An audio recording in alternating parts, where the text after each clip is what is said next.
Warren Edward Buffett was born on August 1930. He had two sisters and displayed an amazing aptitude for both money and business at a very early age. Acquaintances recount his uncanny ability to calculate columns of numbers off the top of his head, a feat Warren still amazes business colleagues with today. At only 6 years old, Buffett purchased 6 packs of Coca-Cola from his grandfather's grocery store for 25 cents and resold each of the bottles for a nickel, pocketing a 5-cent profit. While other children his age were playing hopscotch and jacks, Warren was making money. Warren Buffett may have been born with business in his blood. He purchased his first stock when he was 11 years old and worked in his family's grocery store in Omaha.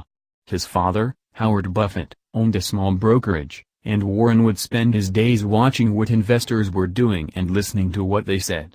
As a teenager, he took odd jobs, from washing cars to delivering newspapers, using his savings to purchase several pinball machines that he placed in local businesses. As a teenager, he was raking in about $175 a month by delivering the Washington Post, more than his teachers, and most adults.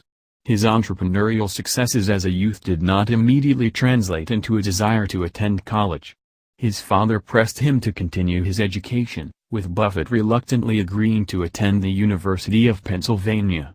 He then transferred to the University of Nebraska, where he graduated with a degree in business in 3 years. After being rejected by the Harvard Business School, he enrolled in graduate studies at Columbia Business School. While there, he studied under Benjamin Graham, who became a lifelong friend, and David Dodd, both well-known securities analysts.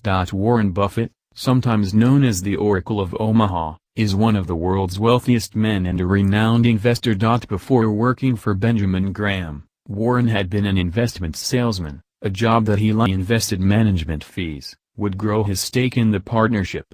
Warren would take half of the partnership's gains over 4% and would repay the partnership a quarter of any loss incurred.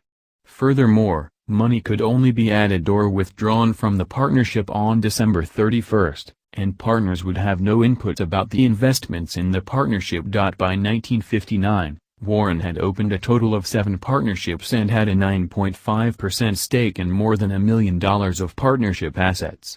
3 years later, by the time he was 30, Warren was a millionaire and merged all of his partnerships into a single entity. It was at this point that Buffett's sights turned to directly investing in businesses. He made a $1 million investment in a windmill manufacturing company, and the next year in a bottling company. Buffett used the value investing techniques he learned in school, as well as his knack for understanding the general business environment, to find bargains on the stock market. Now 88, Buffett's estimated net worth stands at $84.9 billion, but you wouldn't know it by Buffett's frugal ways. Still living in the house he bought in the 1950s and driving an equally modest car, Buffett prefers to keep and grow his money rather than take it out of the bank. Not one for lavish purchases, he spends relatively little of his billions, except when it comes to philanthropy. Buffett is regarded as one of the most generous philanthropists in the world, having donated more than $46 billion since 2000. World should always forget that name. He is no doubt the most sensible personality.